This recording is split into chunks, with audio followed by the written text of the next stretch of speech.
We have celebrated together, mourned together, and stood together in the best and worst of times. The camera opens on Buckingham Palace under a dim evening sky.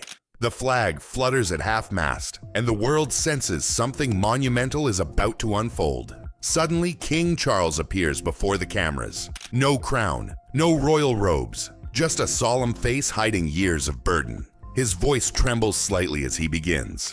"Tonight I speak not as your king, but as a man who has carried too much for too long." Within seconds, every viewer knows this is not another royal address. It is history breaking live on air. Earlier that afternoon, a royal courier delivered an unmarked envelope to Clarence House. No seal, no signature, just a faint scent of old paper. Inside was a document written in Queen Elizabeth's unmistakable handwriting. Charles read slowly, each word tightening his chest. The letter mentioned a hidden vault and truths meant to surface when the time is right. It spoke of misplaced heirlooms, forgotten archives, and a secret labeled crown affair. Restricted. His pulse quickened. Why had his mother kept this from him? For decades, he had lived under her shadow, following her calm example, hiding every emotion. But now this discovery made him question everything he thought he knew about her reign, and his own. He set the letter down, realizing that the monarchy's deepest secret had just landed in his hands, and the silence around him suddenly felt dangerous. Charles summoned his closest circle to a private chamber: Princess Anne, a few senior aides, and Camilla. The atmosphere was tense, the air heavy with unspoken fear. On the table lay the letter, its edges slightly curled from his trembling fingers. Anne spoke first. "If this is genuine, you cannot bury it." Her tone was calm but firm, the voice of a sister who knew duty better than comfort. Camilla hesitated. "Revealing it could destroy everything your mother built." Charles turned toward her. "Then maybe it should," he said quietly. The words shocked everyone in the room. For years, he had followed the royal motto, never complain, never explain. Now, that rule felt like a prison. He poured a small glass of whiskey, staring into it as if searching for courage. This wasn't just a discovery, it was a betrayal, a reminder that even kings could be kept in the dark by their own blood.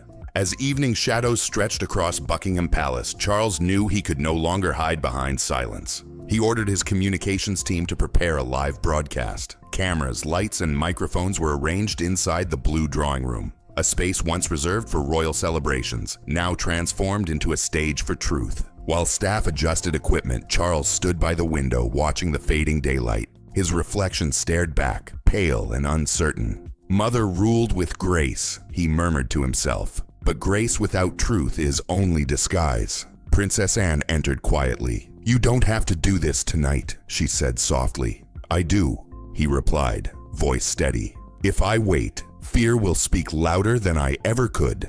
The palace clock ticked louder than usual, echoing his heartbeat. Outside, reporters gathered, unaware that in less than an hour the monarchy would face its most personal reckoning in generations.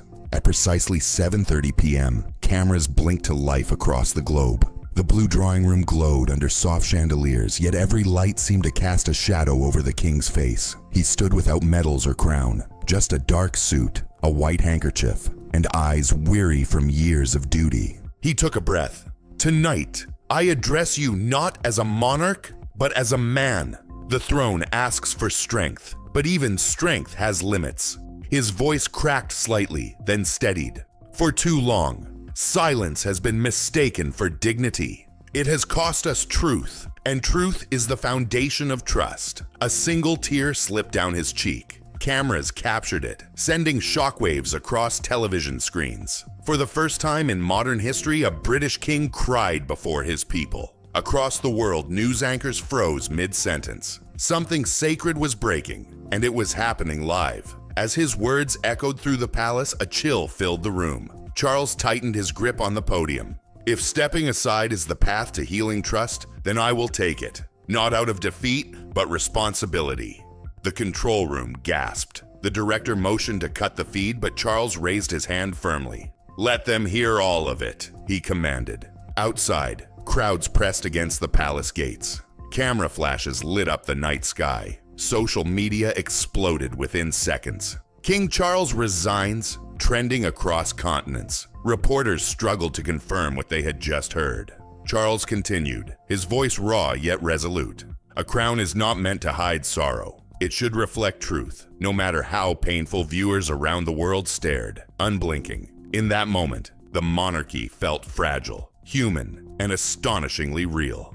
A kingdom built on tradition was now witnessing the power of honesty. When the broadcast ended, the blue drawing room fell silent except for the fading hum of the cameras. Moments later, Princess Anne stepped forward, her face pale yet composed.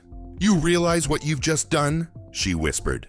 Before Charles could answer, Camilla entered, eyes glistening. "You went through with it," she said softly. "You exposed everything." Charles turned to her, voice heavy but calm. "I did what truth demanded. Pretending any longer would have destroyed more than it protected." William appeared next, visibly tense. "You should have warned us," he said sharply. "Would that have changed anything?" Charles asked. "You've risked the throne," William snapped back. "And saved its soul," Charles replied. Anne placed a hand on the table. "Enough," she said. "You've shown them something real, and maybe that's what the crown needed most." Outside, thousands gathered with candles, faces lit by both awe and disbelief. The monarchy's future had never looked more uncertain, or more human. Within hours, every major network looped clips of the king's tearful confession. The BBC called it "the night the crown trembled." Crowds filled London streets, some cheering his courage, others demanding answers. Outside Buckingham Palace, candles flickered beside handwritten notes that read, "Thank you for your honesty, Your Majesty." From New York to Tokyo, talk shows dissected his words. Was it bravery or weakness? Political analysts debated the future of the monarchy, while celebrities tweeted their support for a king who dared to be human. Inside the palace, phones rang non-stop. Advisors scrambled to craft statements. Camilla stayed quiet in her private quarters, staring at her reflection in disbelief. Anne met with senior officials trying to stabilize the chaos. Meanwhile, Charles remained unseen, alone in his study. The world was roaring, but he finally felt silent peace. The burden had lifted. What once was duty now felt like release. The following morning, Charles formally handed over daily responsibilities to Prince William, naming him Prince Regent in a quiet ceremony. Only a handful of officials attended, the Archbishop of Canterbury overseeing the signing of documents. "It's in your hands now," Charles said, his voice steady but tinged with emotion. William nodded, the weight of generations pressing on him, and quietly added, "The chain holds." Charles allowed himself a faint smile, acknowledging both tradition and change. Later, Charles walked alone through the palace corridors, reflecting on decades of service. The crown remained, yet he felt the freedom of stepping back from the relentless scrutiny. He paused to glance at the portraits lining the walls, Elizabeth II, Victoria, George V, and for the first time felt connected to them not as king, but as a son, a man, and a human. By evening, London streets were quiet but heavy with emotion. Citizens left candles, letters, and small tokens outside Buckingham Palace. Some wept silently, others whispered in disbelief, all captivated by a moment they never expected to witness. The monarchy had always been distant, untouchable, and ceremonial, but tonight, it had revealed its human heart. Inside, Charles sat alone in the blue drawing room, the letter and documents from earlier still before him. He reread messages from around the world, from children who admired his honesty to adults who debated the crown's future. Each note reminded him of the enormous impact of a single truth spoken in vulnerability. He thought about the generations before him, the weight they carried, the masks they wore, the sacrifices they made silently. He recalled Queen Elizabeth's unwavering composure, Victoria's steely determination, and George V's resilience. For the first time, he saw that legacy wasn't only about authority, it was about courage,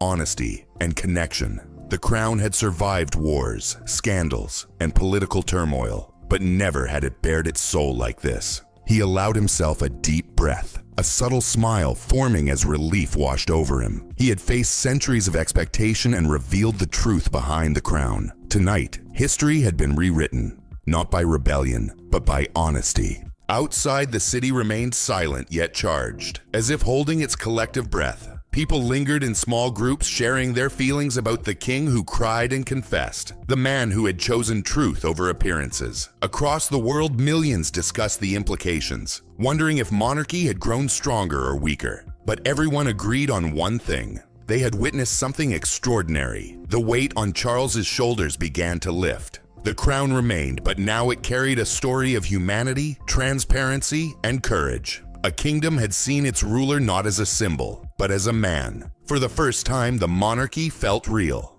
The crown endures, yet the world has witnessed its most human, shocking, and unforgettable moment ever. King Charles has changed history with honesty alone.